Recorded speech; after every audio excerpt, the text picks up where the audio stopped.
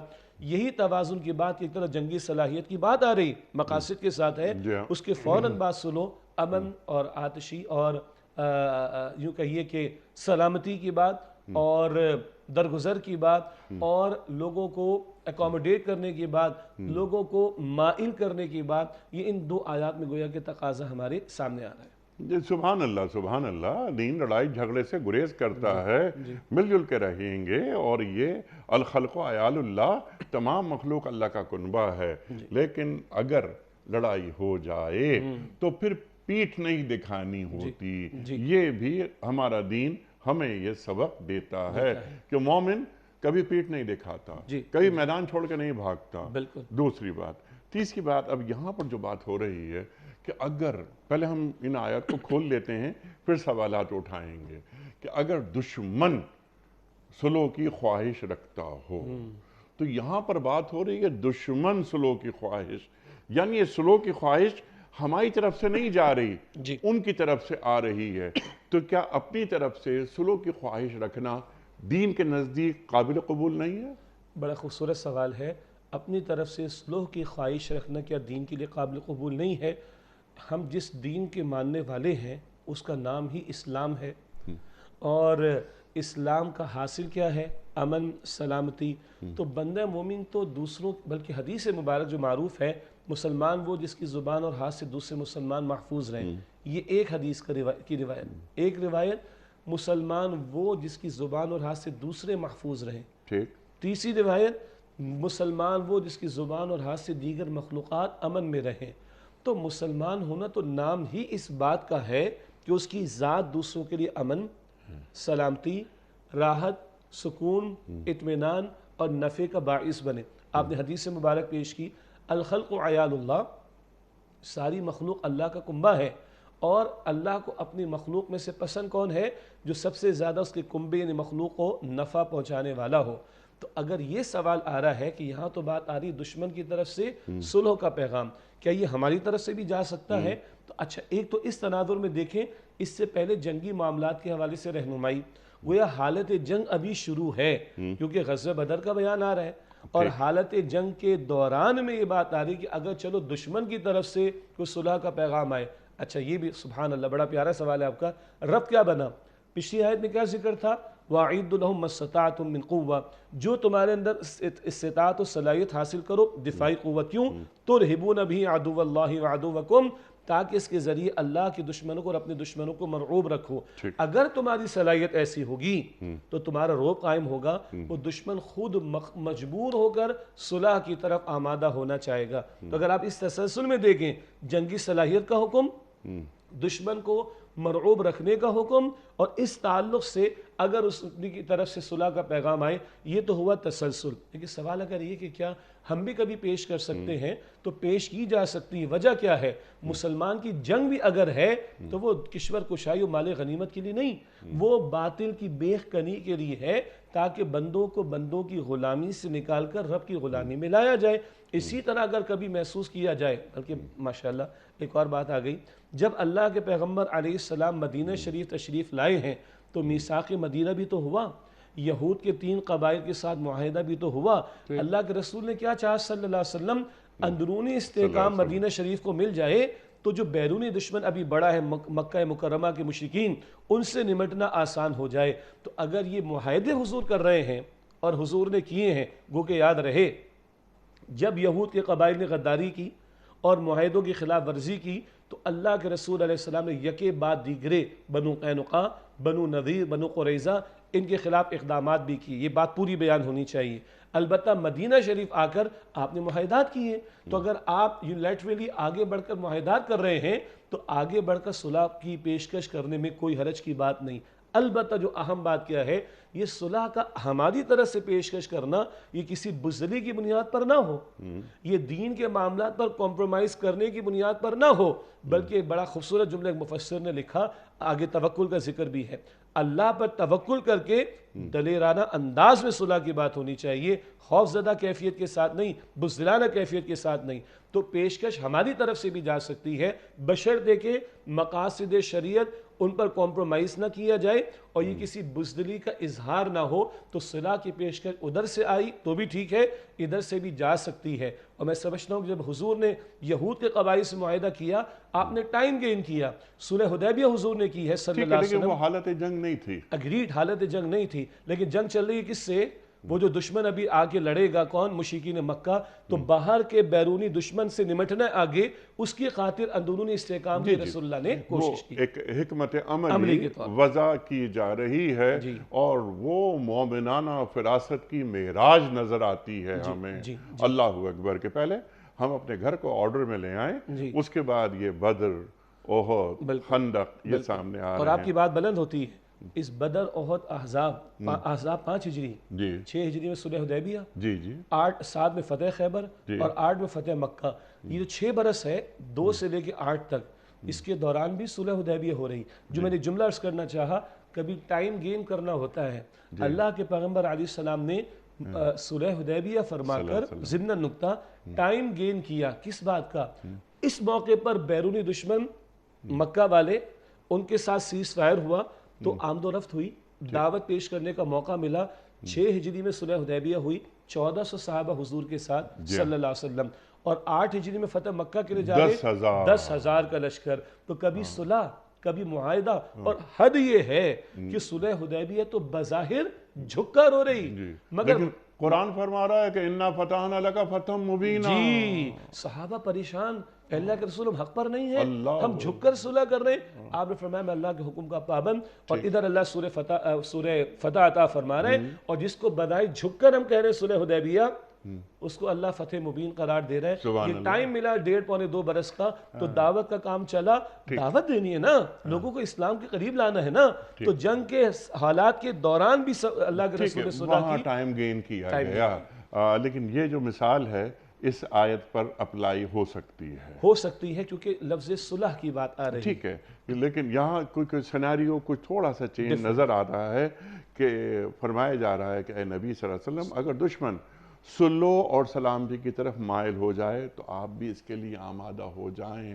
لیکن اگر وہ دھوکہ دے رہا ہے نا، اچھا پھر یہاں پہ اللہ نے 2 صفات کا ذکر کر دیا اپنی، کہ سمیع اور علیم ہوں میں سن بھی رہا ہوں، میں دیکھ بھی رہا ہوں آگے۔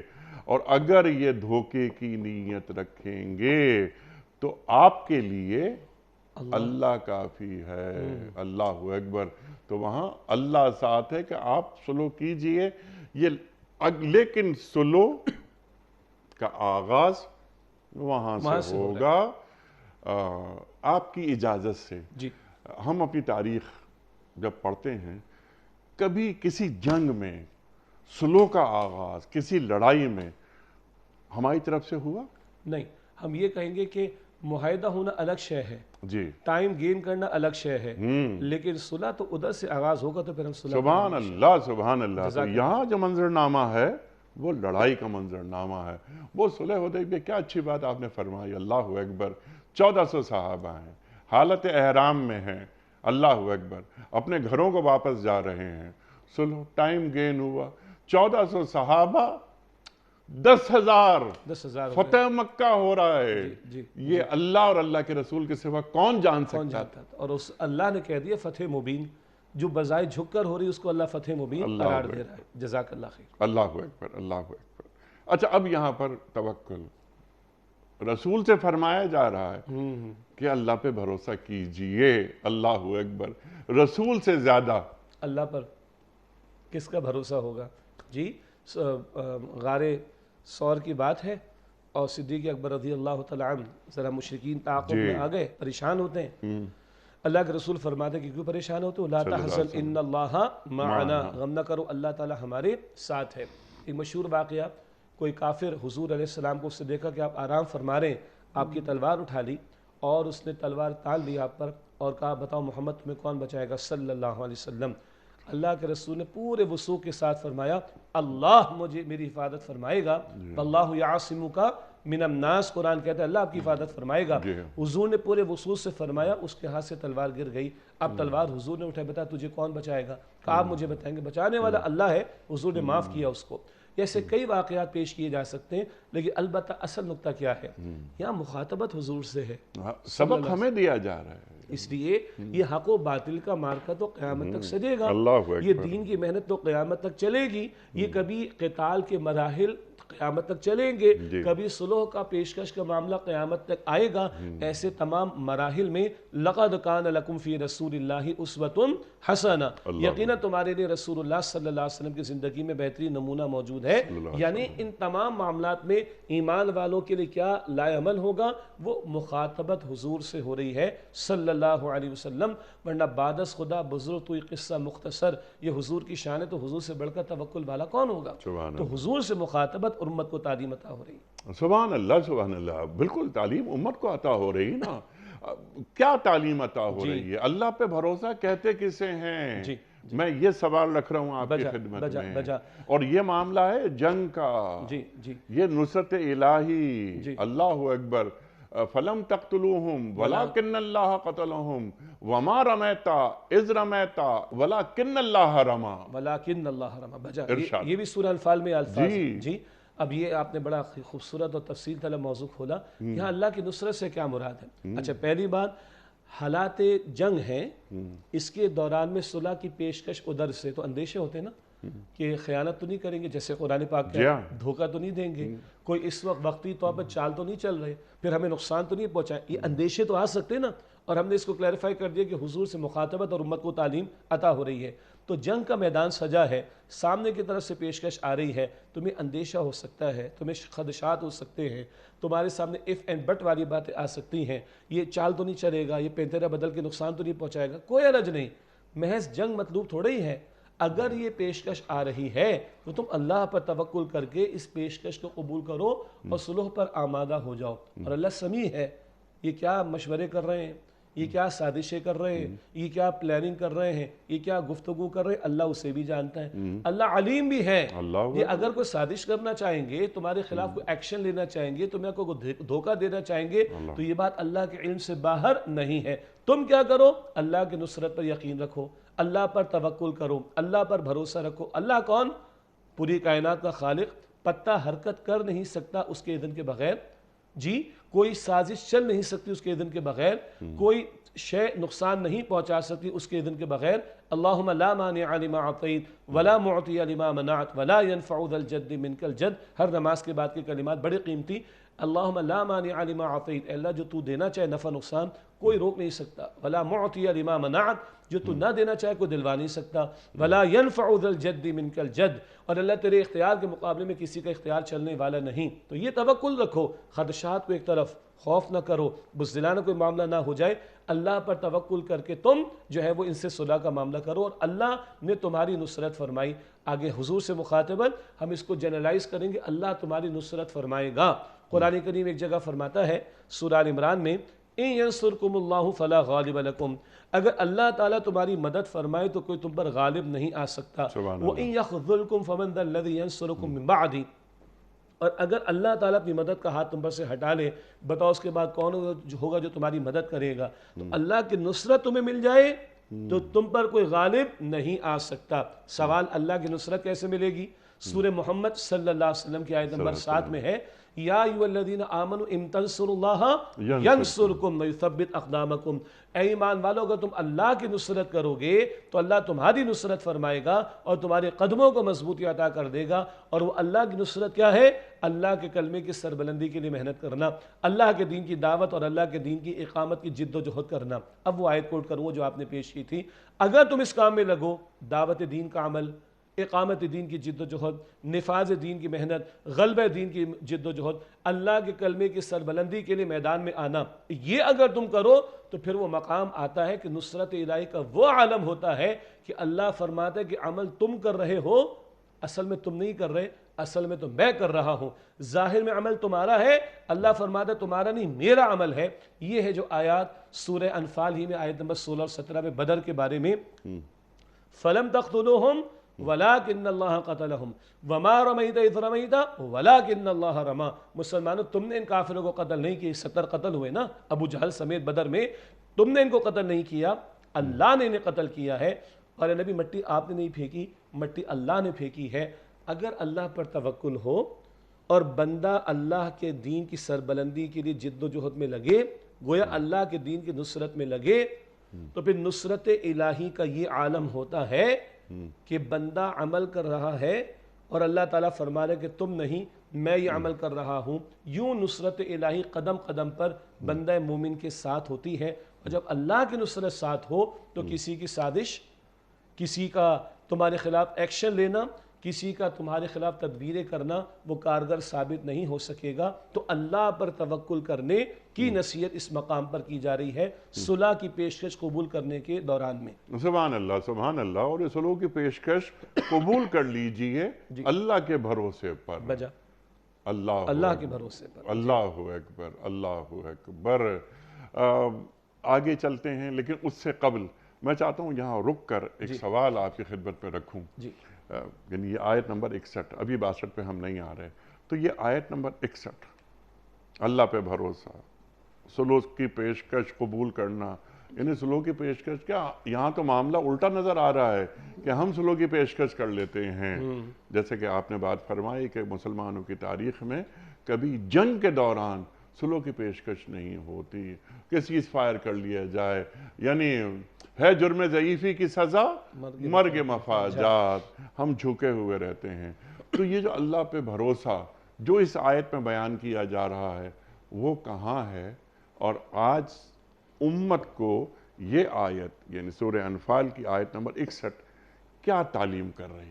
وہ تعلیم تو انیس صاحب ایک شعر کی ترجمانی میں ہے نا کہ وہ ایک سجدہ جسے تو گراں سمجھتا ہے، 1000 سجدوں سے دیتا ہے آدمی کو نجات۔ آج ہم اپنے معاشی حالات کو دیکھ لیں، اپنی معاشرتی کیفیات کو دیکھ لیں، اپنے سیاسی حالات کو دیکھ لیں، اپنے مملکت خداداد کو بھی دیکھیں، امت مسلمہ کو بھی دیکھیں، ہماری دیگر گو صورتحال کو دیکھیں، ہمارے پھیلے ہوئے کشکول کو دیکھیں، اور ہماری ذلت اس سطح پر کہ ہم اپنے اجتماعی فیصلے اپنی مرضی سے کرنے کی پوزیشن میں نہیں، اور ہم صلح کی پیشکشیں کرنا تو چھوٹی بات، جھکتے چلے جا رہے، جو کہو گے مستند ہے ان کا فرمایا ہوا۔ تو وہ واقعہ، وہ بلکہ وہ حدیث مبارک یاد آتی ہے، جب تم اللہ کو چھوڑ کر مخلوق کے ہو رہو اور مخلوق پر توکل کرو، مخلوق سے امیدیں وابستہ کرو، مخلوق کوئی ہماری ذرا معاشرے کی زبان کے اسلام میں ان کو ہی اپنا مائی باپ سمجھو کہ یہ جو کریں گے وہ ہمارے لیے بہتر کریں گے، ورنہ تو ہم مر جائیں گے، اگر ان سے برا کیا ہم نے، ان سے بنا کر نہ رکھی تو مر جائیں گے، ہم شاید پتھروں کے زمانے میں پہنچ جائیں گے۔ تو آج ان سے بنا کر رکھو۔ تو اللہ کے رسول علیہ السلام نے فرمایا، ترمذی کی روایت ہے، جو مخلوق کی طرف نگاہ رکھے اور اسی کا ہو رہے، اللہ اس کو مخلوق کے حوالے کرے گا اور وہ در بدر کی ٹھوکریں کھائے گا۔ آج معاشی، معاشرتی، سیاسی سطح ہماری جو ہے وہ ہم سب کو معلوم، ہمارے اجتماعی حالات ہمارے سب کے سامنے ہیں۔ وجہ کیا ہے؟ وَمَن يَتَوَكَّلْ عَلَى اللَّهِ فَهُوَ حَسْبُهُ، جو اللہ پر توکل کرے اللہ اس کے لیے کافی ہوگا۔ یہ ایمان والوں کے لیے کہا جا رہا ہے۔ اور وہ جو آیت پہلے پیش کی گئی تھی آل عمران کی آیت نمبر 160، وَإِن يَخْذُلْكُمْ فَمَن ذَا الَّذِي يَنصُرُكُم مِّن بَعْدِهِ، اگر اللہ تعالیٰ تم پر سے اپنی مدد کا ہاتھ اٹھا لے، بتاؤ تم میں سے پھر کون ہے جو تمہارے بعد اللہ تعالیٰ کی مدد کرے گا؟ پچھلے کئی سالوں میں ہم دیکھیں، سود کا دھندا ہم نے چھوڑا نہیں، بے حیائی کا طوفان ہمارے یہاں ہے، معاشی صورتحال ہماری دیگرگوں ہے، ہم اپنے فیصلے کرنے کی پوزیشن میں نہیں ہیں۔ اس سب کا بنیادی یعنی اگر اس کی جڑ و بنیاد میں جائیں تو وجہ کیا ہے؟ اللہ کے ساتھ کمٹمنٹ نہیں ہے، اللہ پر توکل نہیں ہے، بتوں سے تجھ کو امیدی اور خدا سے نا امیدی، مجھے بتا تو صحیح اور کافری کیا ہے۔ اچھا، یہ جو فیصلے ہیں جو مسلمان ریاستیں کر رہی ہیں، بڑے افسوس سے کہنا پڑتا ہے، بلکہ اس کو سوال کی شکل میں رکھتا ہوں آپ کے سامنے، کیا ان کے فیصلوں میں اللہ پر بھروسے کی جھلک نظر آ رہی ہے؟ انیق صاحب، بڑے افسوس سے کہنا پڑتا ہے کوئی رمق، کوئی جھلک کہیں تو نظر آئے۔ اور یہ قرآن فرما رہا ہے جی، کوئی گھر ایسا نہیں ہو سکتا ہمارا جی، کہ جس گھر میں قرآن نہ ہو، اور کوئی دل ایسا نہیں ہوگا جس میں چند آیات محفوظ اور قرآن سے محبت نہ ہو، اور رسول سے محبت نہ ہو صلی اللہ علیہ وآلہ وسلم۔ لیکن رسول امت کو کیسا دیکھنا چاہتے ہیں، اس پر گفتگو نہیں ہو رہی نا۔ اور آج ہم کیا یہ سبحان اللہ، اللہ کہہ رہے میں سمیع ہوں، تو اللہ ہماری نہیں سن رہا کہ ہم کیا باتیں کر رہے ہیں آج؟ جی، اللہ فرما رہے دشمنوں کے بارے میں علیم ہوں، تو کیا اللہ ہمارے بارے میں نہیں جانتا؟ اللہ ہمارے باطن سے واقف نہیں ہے؟ ہم دعوے کریں، ہمارے سیزنل اسلام ہے نا، محرم کا مہینہ آئے گا حسینیت کی باتیں کریں گے، ربیع الاول کا مہینہ آئے گا ہم محمدیت کی باتیں کریں گے صلی اللہ علیہ وسلم، رمضان کا مہینہ آئے گا ہم قرآن کی باتیں کریں گے، عید الاضحیٰ کا موقع آئے گا ہم اسوہ ابراہیمی کی باتیں کریں گے۔ ان نعروں اور باتوں کے بعد یہ اسوہ محمدی صلی اللہ علیہ وسلم، یہ اسوہ ابراہیمی علیہ السلام، یہ اسوہ حسینی رضی اللہ تعالیٰ عنہ، اور اسی طرح یہ قرآن کی باتیں ہمارے شب و روز کے معاملات میں کہیں رمق کوئی جھلک نظر آتی؟ کوئی رمق جھلک تو نظر آئے، یا تو آوے کا آوا بگڑا ہوا ہے۔ مطلب جو 3 آیات قرآن کی 3 فتوے اللہ کے ہمارے سامنے رکھتی ہیں، من لم یحکم بما انزل اللہ فاولئک هم الکافرون، من لم یحکم بما انزل اللہ فاولئک هم الظالمون، ومن لم یحکم بما انزل اللہ فاولئک هم الفاسقون۔ المائدہ کی آیت نمبر 44، 45، 47، جو اللہ کے نازل کردہ کلام کے مطابق فیصلے نہیں کرتے وہی تو کفر کر رہے ہیں، وہی تو ظلم کر رہے ہیں، وہی تو فسق کر رہے ہیں۔ شریعت کی تو نفاذ کی بات دور کی ہے، غیر شرعی قوانین کا نفاذ۔ اور اجتماعی طور پر ہمارا آج مقامی مزاج کیا ہے؟ جو محمد مصطفیٰ علیہ السلام نے منافق کی 4 علامات بیان فرمائی، جب بات کرے گا جھوٹ بولے، جب وعدے کرے گا خلاف ورزی کرے، جب امانت رکھوائی جائے خیانت کرے، اور جب جھگڑے کا موقع ہے تو گالیوں پر اتر آئے۔ آج ہمارے اجتماعی اخلاق یہ ہیں کہ نہیں؟ ہمارے دعوے ہیں جو میں نے ذکر کر دیا، عمل تو اس کے برعکس۔ اب یہ سوال میرا آپ کی خدمت میں یہ ہے، کیا آپ جیسے افراد جو دین پیش کر رہے ہیں، فذکر ان الذکریٰ تنفع المؤمنین، نصیحت کیجئے، نصیحت مومنوں کو نفع پہنچاتی ہے، نصیحتیں ہو رہی ہیں، اس کے باوجود یہ نصیحت قبول کیوں نہیں ہو رہی؟ کیا اصلاح کرنے والے اصلاح کرنے کی سکت کھو بیٹھے ہیں، یا جو سماعت کر رہے ہیں ان کے پاس کچھ کمی ہے؟ دونوں طرف کی بات ہے تو بات کڑوی، لیکن دونوں طرف کی بات ہے۔ اچھا، ہم نے سوال اس وقت جو زیر گفتگو رکھا ہے وہ اجتماعی سطح کا معاملہ۔ جی اجتماعی مسلمان، اسی لیے میں بار بار مسلمان ریاستیں یا مسلم گلوب کی بات کرتا ہوں۔ OIC کے ممبرز 58، 58، یہ قرآن تو ہر مسلمان ریاست کے لیے ہے نا، اور اس کا جو سربراہ ہے، ہم تو یہ کہتے ہیں اس پروگرام میں کئی دفعہ کہی یہ بات ہم نے، کہ ہمیں حکمرانوں سے شکایتیں ہوتی ہیں، لیکن ہو سکتا ہے کہ مسلمان حکمران ہم سے زیادہ دین سے محبت کرتے ہوں گے، ہو سکتا ہے کہ ہم سے زیادہ وہ اللہ کے رسول سے محبت کرتے ہوں صلی اللہ علیہ وسلم، لیکن جسے کہتے ہیں نا کہ امپیریکل ایویڈنس، وہ کیوں نظر نہیں آ رہا؟ بجا بس یہ کرنا چاہ رہے تھے، اس وقت ہم اجتماعی طور پر ہی کلام کر رہے ہیں، انفرادی طور پر تو بڑی پیاری مثالیں چند افراد کی پیش کرنا ممکن ہوگا۔ اب آپ نے فرمایا کیا پیش کرنے والوں کا کوئی مسئلہ ہے، یا جن کی جو سماعت کر رہے ہیں ان کے اندر کوئی مشکل ہے، یہ مسئلہ ہے؟ ہاں، مسنگ لنک کیا ہے؟ جی دیکھیے پیش کرنے والوں میں بھی مسئلہ ہے، میں پوری دیانتداری سے عرض کروں، کیا آج ہم دین کا تصور ایک پورا ہولسٹک انداز میں پیش کر رہے ہیں؟ کیا دین صرف کلمہ پڑھ لینے اور چند نمازوں کے ادا کر لینے کا نام ہے؟ یا دین اپنا غلبہ چاہتا ہے اور آل انکلوسیو پیکج دیتا ہے؟ تو آج تو ہم بڑی سستی راہیں بتا رہے لوگوں کو کہ جناب یہ تم نے مطلب میں بڑے اعلیٰ عہدیدار کے دفتر میں بیٹھا تھا، وہاں پہ ایک صاحب نے حدیث پیش کر دی، من قال لا الہ الا اللہ دخل الجنہ. بڑے صاحب تھے، بڑے صاحب کے پاس اپنا فائل لے کر آئے تھے، جمعہ پڑھانے کا وہاں اتفاق ہوا.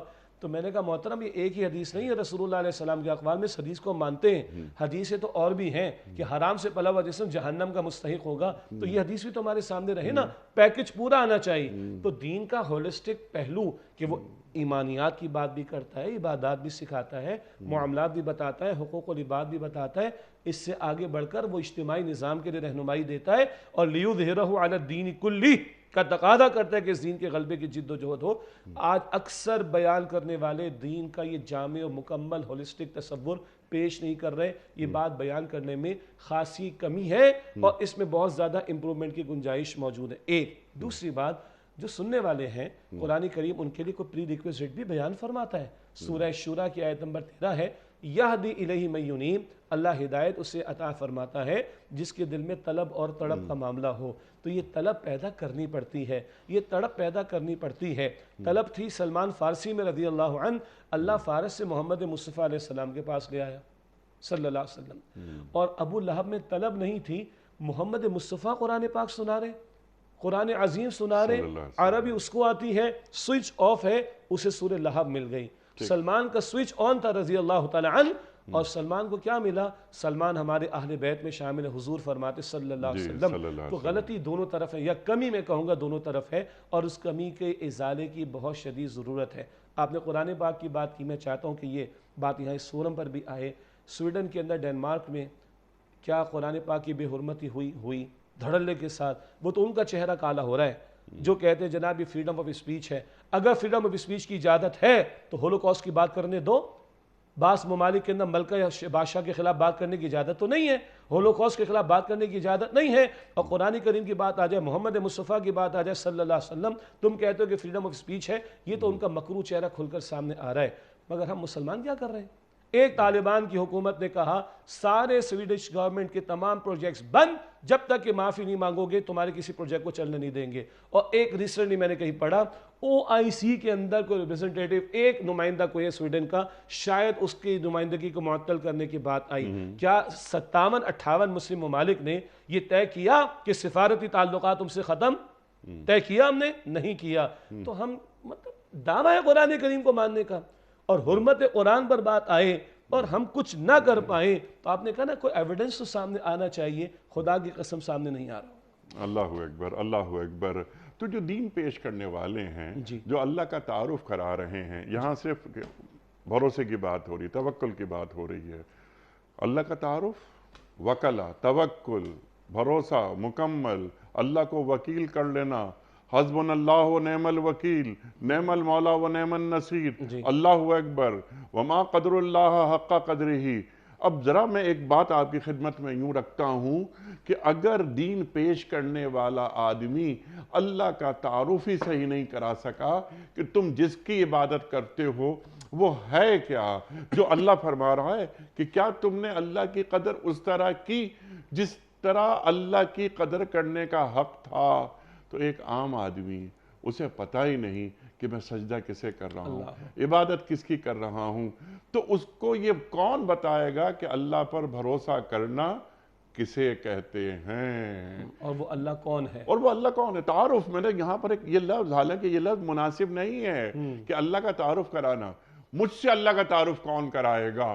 آپ سے کون کرائے گا اللہ کا تعارف؟ کوئی ہم سے کرائے گا تو ہم کہیں گے اللہ ہم سے سنو کہ اللہ ہے کیا. اللہ پر ارشاد. انیس صاحب قرآن پاک کا نسخہ آپ کے سامنے رکھا ہے، ہمارے سامنے رکھا ہے. 1/3 قرآن حکیم توحید کے بیان پر مشتمل، سبحان اللہ. اور اس 1/3 قرآن حکیم میں اکثر اللہ تعالیٰ کی صفات، اللہ تعالیٰ کے انعامات، اللہ تعالیٰ کی نعمتیں، اللہ تعالیٰ کے احسانات، اللہ تعالیٰ کی قدرتیں، اللہ تعالیٰ کی عظمتیں بیان کی گئیں.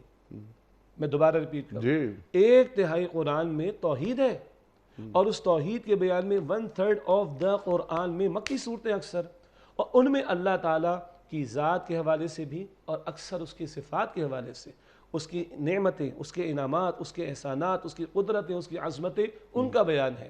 اور افسوس سے کہنا پڑتا ہے، جو ہم برسوں سے یہاں پر کہہ رہے ہیں، ہم قرآن کھولتے نہیں، ہم قرآن کی آیات کا ترجمہ نہیں جانتے، اور اکثر و بیشتر بیان جو ہو رہا ہے وہ اس قرآن کے ذریعے کم بیان ہو رہا ہے۔ اللہ کے رسول علیہ السلام کی دعوت، تبلیغ، تزکیہ، بشارت، انذار، ان سارے فرائض کے ادا کرنے کے لیے قرآن اولین ذریعہ ہے، اور اللہ نے تو ہر نماز میں فجر، ظہر، عصر، مغرب، عشاء میں قرآن کو شامل کر دیا، ہر نماز کی رکعت میں تلاوت ہو رہی، مگر ہماری عظیم اکثریت یہ ہے، عظیم اکثریت ہے جس سے قرآن کے ترجمے کو بھی زندگی میں ایک مرتبہ مکمل نہیں پڑھا۔ اور ہدایت لینے کے لیے قرآن کریم ہدایت ہے نا، ہدی للناس، پوری زندگی میں کہ اس نیت سے 4 مرتبہ بیٹھے کہ ہدایت لی جائے قرآن سے۔ اور آپ کی بات بلند ہوتی ہے کہ 4 مرتبہ تو آپ توجہ دلا رہے ہیں، جبکہ یہ 400 مرتبہ بھی کافی نہیں ہے، اللہ نے ہر رکعت میں رکھ دیا۔ اللہ اکبر، یہ وہ سلیبس ہے، 4-6 برس کا مسلمان بچہ، 100 برس کا مسلمان بوڑھا، امریکن، یورپین، افریقن، پاکستانی، عالم دین، مجھ جیسا عام مسلمان جب نماز میں کھڑا ہوگا اسی قرآن کی تلاوت کرے گا، سنے گا، اور اللہ کی قسم یہ قرآن ہلاتا ہے، اللہ کی قسم یہ نظارے کراتا ہے۔ ان فی خلق السماوات والارض واختلاف اللیل والنہار لآیات لأولی الالباب، آسمان و زمین کی تخلیق میں، رات دن کے بدلتے نظام میں سارے عقل مند لوگوں کے لیے نشانیاں ہیں۔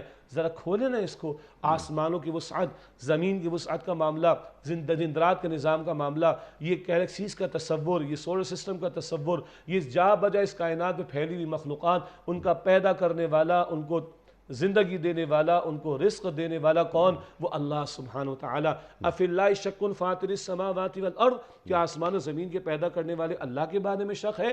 اانتم اشد خلقا ام السماء، کیا تمہارا دوبارہ پیدا کیا جانا زیادہ مشکل بات ہے یا زمین و آسمان کا پیدا کیا جانا؟ لخلق السماوات والارض اکبر من خلق الناس، آسمان و زمین کائنات کی تخلیق انسانوں کی تخلیق سے بڑا معاملہ ہے، دوبارہ پیدا کرنا تمہارے لیے اللہ کے لیے کوئی مشکل نہیں۔ فَبِأَيِّ آلَاءِ رَبِّكُمَا تُكَذِّبَانِ، فَبِأَيِّ آلَاءِ رَبِّكُمَا تُكَذِّبَانِ، 31 مرتبہ اللہ فرماتا ہے، 2 مرتبہ آیا وَإِن تَعُدُّوا نِعْمَةَ اللَّهِ لَا تُحْصُوهَا، اللہ کی نعمتوں کو شمار کرنا چاہو بھی تو شمار نہیں کر سکتے۔ اللہ کون؟ جو 3 تاریک پردوں میں، ماں کے بطن میں ایک قطرے کے معمولی جس سے انسان کی تخلیق فرماتا ہے۔ تو بڑے سے ہال کے اندر کھڑے ہو جاؤ، اندھیرا ہو، بڑے بڑے ٹیبل سے ٹکرا جاؤ گے، اور اللہ 3 تاریک پردے، یعنی ماں کا بطن اس کی تاریکی، اور اس کا یوٹرس، اس کا رحم اس کی تاریکی، جھلی میں جس جھلی میں بچہ یا بچی لپٹا ہے اس کی تاریکی، ان 3 تاریکیوں میں اللہ تمہاری ناک بناتا ہے، تمہاری آنکھ بناتا ہے، ہزاروں لاکھوں خلیات تمہارے دماغ کے بناتا ہے،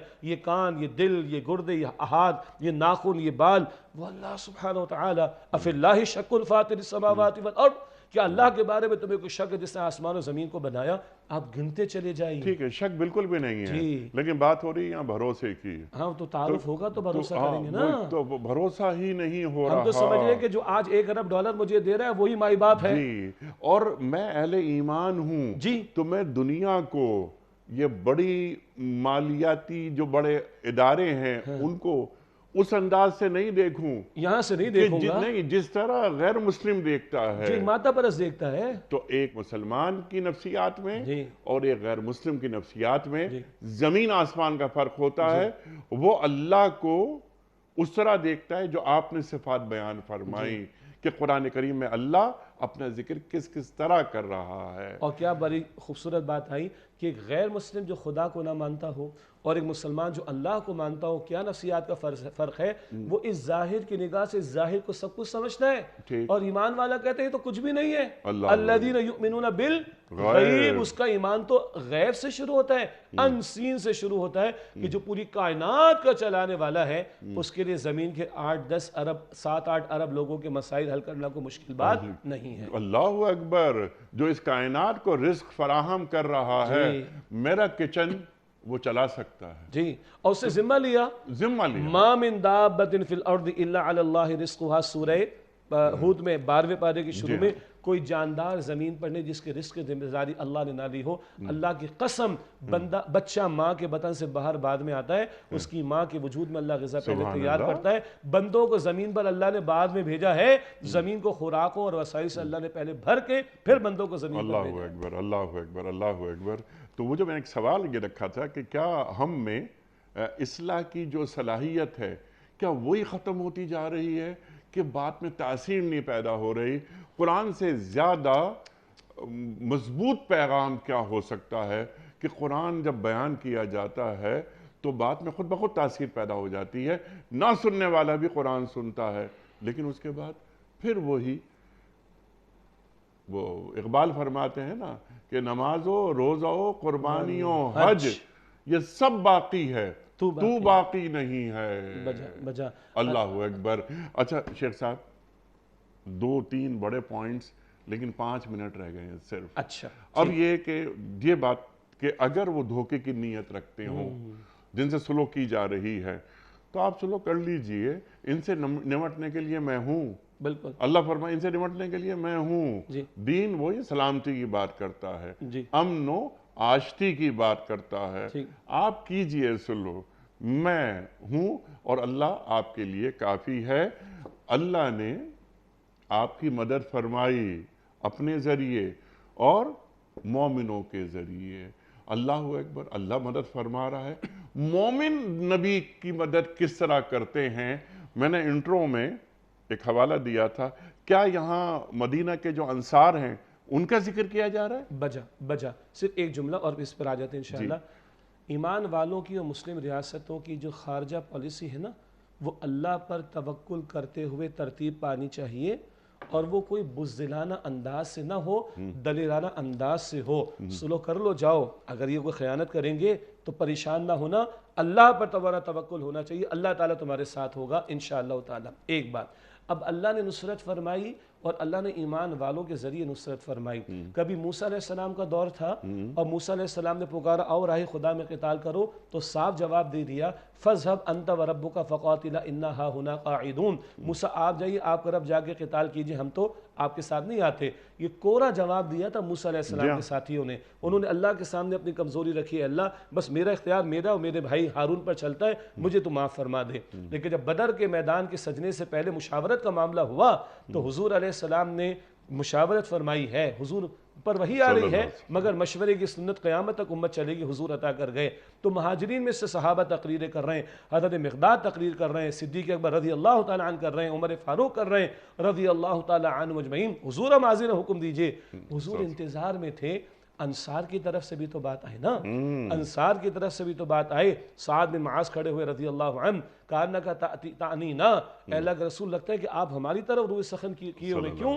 جب بیعت عقبہ ثانی ہوئی تھی ہجرت سے پہلے, تو انصار نے آ کر کہا تھا جو یثرب سے مکہ مکرمہ آ کر ایمان لائے تھے, حضور تشریف لائیے, ہماری جان, ہمارا مال, ہماری اولاد, ہمارے گھر والوں سے بڑھ کر آپ کی حفاظت کریں گے. تو اللہ کے رسول کا چہرہ دمک گیا کہ جب سعد بن معاذ نے کہا حضور شاید آپ کا انصار مدینہ کی طرف روح سخن ہے کہ جنہوں نے وعدے آپ سے کیے تھے, اللہ کے پیغمبر آپ حکم دیجئے. ہم آپ حکم دیجئے, آپ کی آنکھوں کو اللہ ہمارے ذریعے ٹھنڈک عطا فرمائے گا. آپ حکم دیجئے گھوڑے ہم سمندر میں ڈال دیں گے. آپ حکم دیجئے آپ کی پیچھے ہم اپنی اونٹیوں کو لاغر کر کے یمن کے علاقوں تک پہنچ جائیں گے. یہ صحابہ حضور کو میسر آئے, یہ انصار نے جذبات کا اظہار کیا, حضور کا چہرہ کھل اٹھا. مہاجرین بھی لڑنے کو تیار اور انصار بھی لڑنے کو تیار. جب یہ جماعت ملی ہے محمد مصطفیٰ علیہ السلام کو, کہہ دیا انہوں نے حضور موسیٰ علیہ السلام کے ساتھیوں پر قیاس نہ کیجئے گا, جان تک پیش کر دیں گے, تب اللہ کی نصرت آ رہی ہے. اور اللہ نے ظاہر کے اعتبار سے ان صحابہ کو حضور کی نصرت کا ذریعہ بنایا. سبحان اللہ, سبحان اللہ, سبحان اللہ, سبحان اللہ.